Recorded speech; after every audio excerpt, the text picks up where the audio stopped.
أعوذ بالله من الشيطان الرجيم.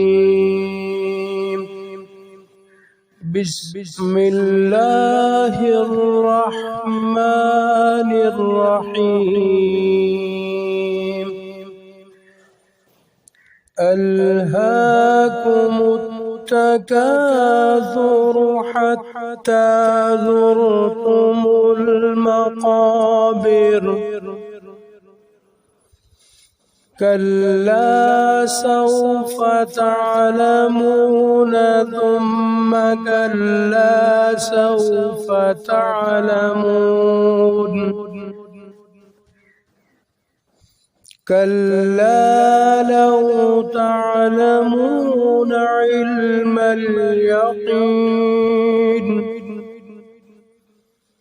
لترون الجحيم ثم لترونها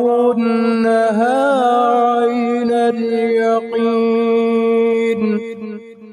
ثم لتسألن يومئذ عن النعيم.